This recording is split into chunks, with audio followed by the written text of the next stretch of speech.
Hello friends, नमस्कार। मैं Sandeep Kumar new Bharat study and technology channel पर आपका एक बार फिर से स्वागत करता हूं। मेरे हाथ में है ये रीट एग्ज़ाम 2021 का पेपर, और इस पेपर में इस वीडियो में हम देखेंगे हिंदी के क्वेश्चंस कि जो भी हिंदी के क्वेश्चंस इस पेपर में आए हैं उन सभी क्वेश्चंस को हम यहाँ पे देखेंगे उनके करेक्ट आंसर के साथ कि आंसर उसका क्या आएगा, यानी कि बोर्ड ने अपने आंसर की में किस क्वेश्चन का कौन सा आंसर माना है। तो आइए बिना देरी किए हम सभी क्वेश्चंस देखते हैं, जिससे कि हमें ये समझ आ जाए कि रिट एग्ज़ाम में जो हिंदी का जो सब्जेक्ट है उसमें किस टाइप के क्वेश्चंस पूछे जाते हैं। तो आइए शुरू करते हैं, लेट्स स्टार्ट।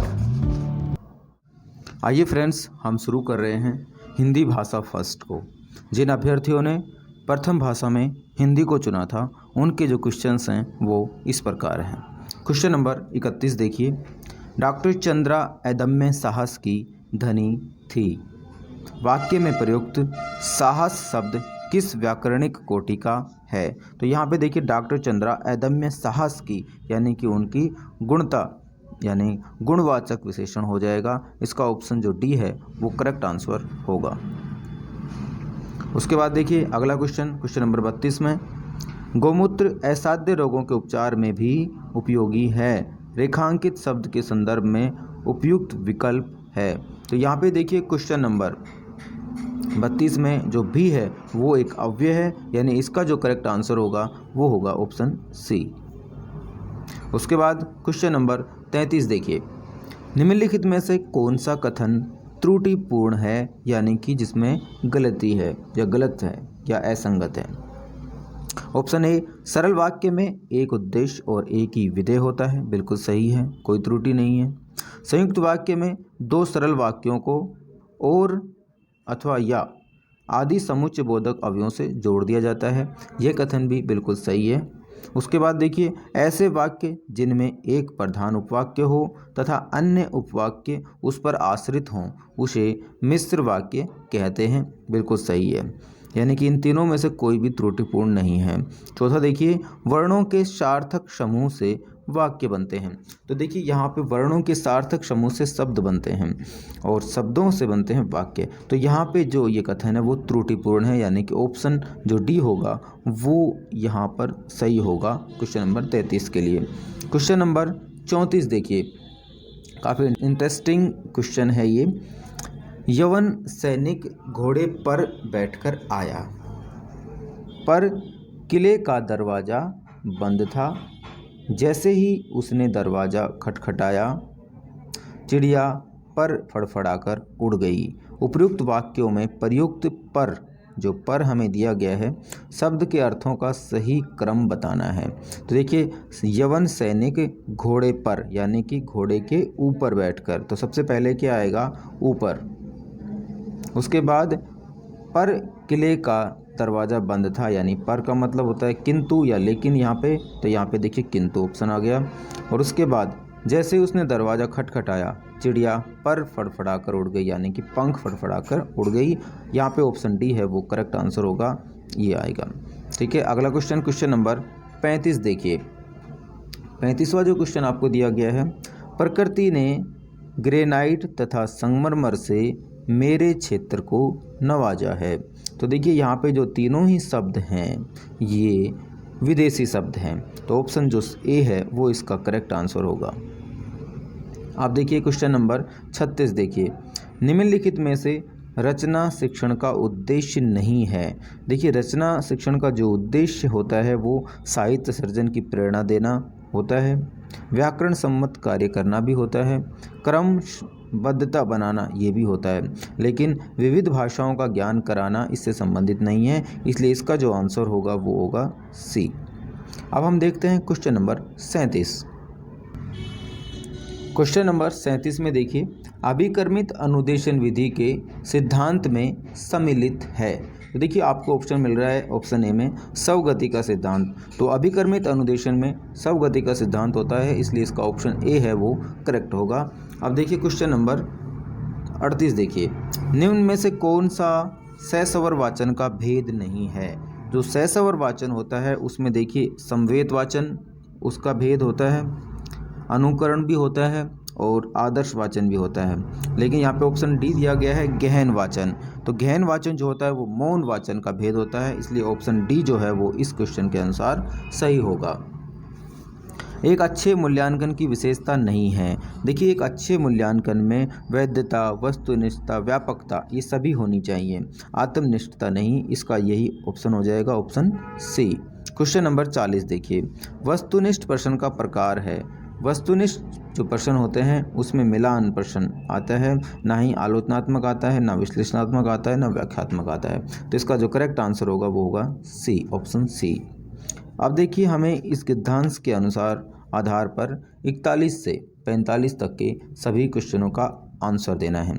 यहाँ पे देखिए, जब भी हम एग्ज़ाम देते हैं उस वक्त हमें इसे पढ़ने की आवश्यकता नहीं होती है जब तक कि प्रश्न को देखकर हमें ज़रूरत महसूस ना हो। तो सबसे पहले क्वेश्चन को देखते हैं, अगर ज़रूरत महसूस होगी तो हम वहाँ पे गद्यांश को पढ़ लेंगे, वरना हम अपना टाइम वेस्ट नहीं करते हैं।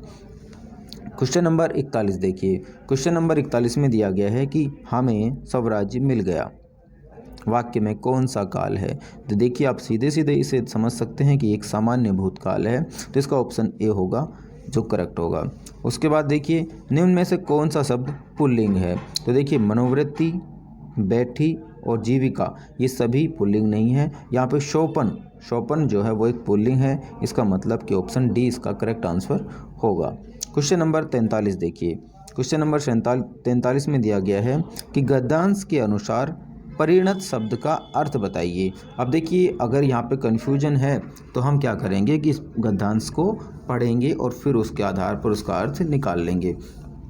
देखिए, हमें इस गद्यांश में जो परिणत शब्द है वो हमें मिलेगा यहाँ पे। तो देखिए, हम इस पूरी लाइन को पढ़ते हैं यहाँ से, यदि हम इससे मुक्त नहीं होते तो देश को आगे नहीं बढ़ सकता, स्वराज सुराज में परिणत नहीं हो सकता। इसका मतलब कि स्वराज सुराज में परिणत यानी रूपांतरित या बदला नहीं हो सकता। तो यहाँ पे परिणत का जो अर्थ निकल के आता है वो निकल के आता है हमारे पास रूपांतरित, यानी कि बदलाव से संबंधित है। इसका ऑप्शन सी होगा सही आंसर। क्वेश्चन नंबर 44 देखिए, मनोवृत्ति शब्द का बहुवचन बताइए। तो मनोवृत्ति शब्द का बहुवचन सीधा सा है कि मनोवृत्तियाँ, जो ऑप्शन बी है वो इसका सही आंसर होगा। क्वेश्चन नंबर 45 देखिए, क्वेश्चन नंबर 45 में दिया गया है कि दूषित शब्द का अर्थ क्या होगा। तो दूषित का मतलब दोष से युक्त होगा, ठीक है, दोष मुक्त भी नहीं होगा, दोष रहित भी नहीं होगा, दोष से विरक्त भी नहीं होगा। तो इसका आंसर जो होगा वो करेक्ट आंसर होगा ऑप्शन ए, ठीक है। अब हम देखते हैं क्वेश्चन नंबर 46। क्वेश्चन नंबर 46 देखिए, निम्नलिखित में से कौन सा शिक्षा शास्त्री पढ़ाने से पहले लिखना सिखाने के पक्ष में है। तो देखिए, इसमें जो सही ऑप्शन है वो है मारिया मॉन्टेसरी। उनका मानना था कि पढ़ाने से पहले लिखना सिखाना सही होता है। तो इसका ऑप्शन है ऑप्शन डी सही होगा। क्वेश्चन नंबर 47 देखिए, मौन पठन का लाभ क्या होता है।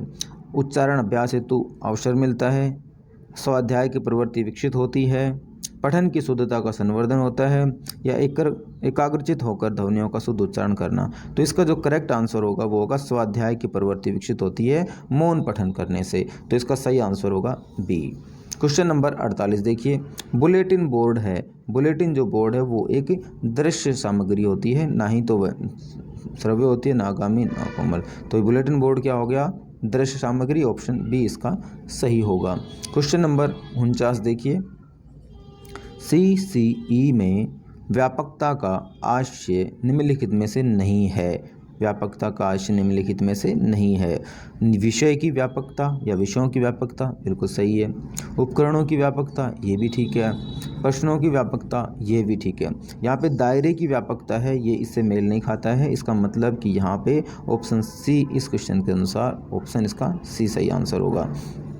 क्वेश्चन नंबर 50 देखिए, वर्तनी की विधिवत शिक्षा का ज्ञान किस स्तर पर होना चाहिए। तो इसका सही आंसर है प्राथमिक स्तर पर ही वर्तनी की विधिवत शिक्षा का ज्ञान होना चाहिए। क्वेश्चन नंबर 51 देखिए, वाक्य के मुख्यतः कितने अंग होते हैं। वाक्य के मुख्यतः 4 अंग बताए गए हैं। तो इसका ऑप्शन होगा डी। अब देखिए क्वेश्चन नंबर 52 देखिए, वस्तु की पूर्ति की तुलना में मांग अधिक आशय की लोकोक्ति कौन सी है? बड़ा ही सीधा सा क्वेश्चन है कि एक अनार और 100 बीमार ऑप्शन ए जो है इसका करेक्ट आंसर होगा। क्वेश्चन नंबर 53 देखिए, घास काटना मुहावरे का सही अर्थ है। तो सीधे इसका जो आंसर होगा वो होगा देखिए ऑप्शन डी, गुणवत्ता का ध्यान रखे बिना जैसे तैसे काम निपटाना ही घास काटना मुहावरे का सही अर्थ होता है। ऑप्शन डी इसका सही आंसर होगा। अब देखिए क्वेश्चन नंबर 54 देखते हैं। क्वेश्चन नंबर 54 देखिए, वे मेरे घर आएंगे क्योंकि उन्हें अजमेर शहर घूमना है। रचना की दृष्टि से ये वाक्य किस प्रकार का है? तो देखिए यहाँ पर ये आश्रित है कि वे मेरे घर आएंगे क्योंकि उन्हें अजमेर शहर घूमना है। इसका मतलब यहाँ पे मिश्र वाक्य होगा। ऑप्शन ए जो है वो यहाँ पे करेक्ट आंसर होगा। क्वेश्चन नंबर 55 देखिए, सगुन मेरी सहेली है। अर्थ के आधार पर इस वाक्य का प्रकार कैसा है? देखिए संभावनार्थ वाक्य नहीं है, इच्छावाचक भी नहीं है, संकेतार्थक भी नहीं है, ये विधानवाचक वाक्य होगा। ऑप्शन जो बी है वो इसका करेक्ट आंसर होगा। अब देखिए क्वेश्चन नंबर 56 से और 60 तक के जो क्वेश्चन है उनका आंसर देना है इस गद्यांश को पढ़कर। तो हम सबसे पहले क्वेश्चनों पर चलेंगे, अगर ज़रूरत महसूस होगी तो ही हम उस गद्यांश को पढ़ेंगे, अन्यथा हम अपना वक्त इसमें जाया नहीं करते। क्वेश्चन नंबर 56 देखिए, निम्नलिखित में से स्त्री शब्द का पर्यायवाची है।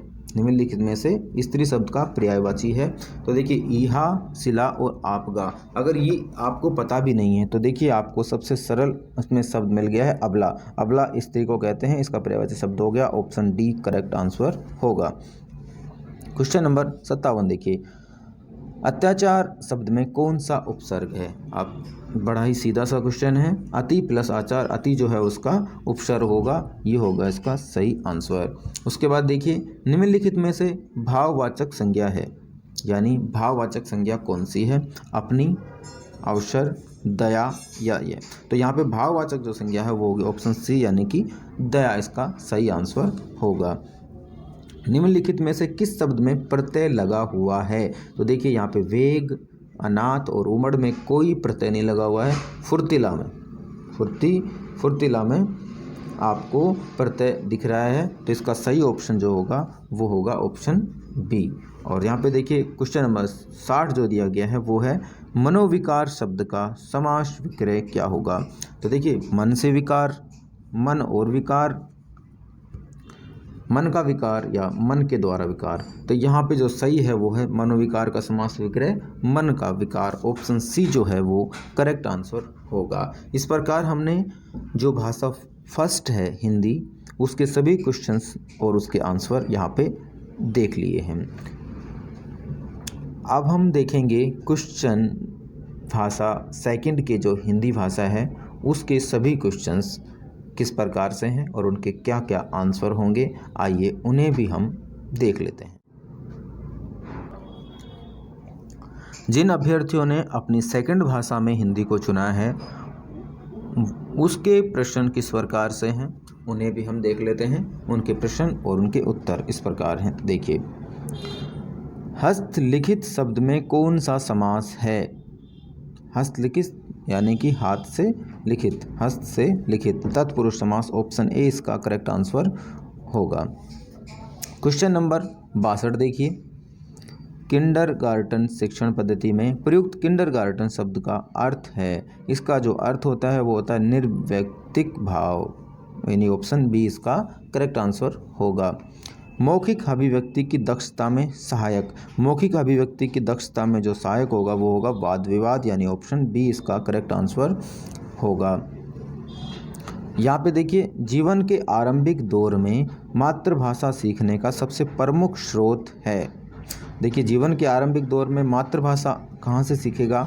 परिवार से, यानी कि ऑप्शन सी जो है वो इसका सही आंसर होगा। क्वेश्चन नंबर 65 देखिए, निम्नलिखित में से वाचन शिक्षण का उद्देश्य है। निम्नलिखित में से वाचन शिक्षण का उद्देश्य है विद्यार्थियों की कल्पना शक्ति का विकास करना, विद्यार्थियों को लेखन शक्ति का विकास करना, प्रत्येक शब्द पर उचित बल देकर पठन शक्ति का विकास करना वाचन शिक्षण का उद्देश्य है। ये जो ऑप्शन सी है ये यहाँ पे बिल्कुल करेक्ट है, ऑप्शन सी सही होगा। क्वेश्चन नंबर 66 देखिए, निदान का महत्व नगण्य है यदि उसके अनुसार बच्चों का उपचार नहीं किया जाता तो निदान का महत्व है वो नगण्य रहेगा, क्योंकि निदान का महत्व तभी है जब उसके अनुसार बच्चों का उपचार किया जाए, यानी कि ऑप्शन ए है वो यहाँ पर इसका करेक्ट आंसर होगा। क्वेश्चन नंबर 67 देखिए, भाषाई कौशल के निर्धारित पक्षों में कौन सा उपयुक्त नहीं है। भाषा के लिए देखिए बोलना, सुनना और पढ़ना जो होगा वो उसके पक्ष में है, लेकिन देखना जो है वो भाषाई कौशल के पक्ष में नहीं है, इसलिए ऑप्शन ए है वो इसका सही आंसर होगा। क्वेश्चन नंबर 68 देखिए, खेल विधि को प्रचलित करने का श्रेय किसको जाता है। तो खेल विधि को प्रचलित करने का जो श्रेय है वो कॉल्डवेल कुक यानी हेनरी कॉल्डवेल कुक को जाता है, ऑप्शन डी इसका सही आंसर होगा। अब देखते हैं क्वेश्चन नंबर 69। क्वेश्चन नंबर 69 देखिए, मैं कलम से किताब लिखता हूँ में कारक का भेद हमें बताना है। तो देखिए, मैं कलम से किताब लिखता हूँ यानी कि द्वारा, तो यहाँ पर जो ऑप्शन होगा वो ऑप्शन डी होगा, कर्ता ने कर्म को करण से, यानी कि ऑप्शन सी जो है वो सही आंसर इसका होगा कि कलम से किताब लिखता हूँ, ऑप्शन सी इसका करेक्ट आंसर होगा। अब देखिए क्वेश्चन नंबर 70 देखिए, व्याकरण शिक्षण की किस प्रणाली को विकृत रूप से सुग्गा प्रणाली भी कहते हैं। आप सभी जानते हैं कि सुग्गा प्रणाली पाठ्य पुस्तक प्रणाली को कहा जाता है, इसका मतलब ऑप्शन सी जो है वो इसका सही आंसर होगा। अब देखिए क्वेश्चन नंबर 71 से और 74 तक के क्वेश्चनों का आंसर हमें देना है इस पद्यांश को पढ़कर। तो हम देखिए सबसे पहले क्वेश्चन को देखते हैं, आवश्यक होगा तो हम इसको पढ़ेंगे। तो यहाँ पे देखिए, उपयुक्त कविता का केंद्रीय भाव क्या है, यानी कि हमसे इसका केंद्रीय भाव पूछा गया है कि किस पर ये आधारित है। तो देखिए, जब हम इसको पढ़ेंगे तो हम इसमें पाते हैं कि इस पर स्वातंत्र्य प्रेम जो है वो इसमें झलकता है। तो इसका जो भाव होगा वो यही होगा कि उपयुक्त कविता का केंद्रीय भाव स्वातंत्र्य प्रेम है, यानी ऑप्शन ए इसका सही आंसर होगा। उसके बाद देखिए क्वेश्चन नंबर 72 जो दिया गया है वो क्या है कि कहीं भली है कटुक निबोरी कनक कटोरी की मैदा से। तो यहाँ पे देखिए इस पंक्ति में कौन सा अलंकार है, यहाँ पे जो सही ऑप्शन होगा वो होगा अनुप्रास, यानी कि ऑप्शन बी इसका सही आंसर हो जाएगा।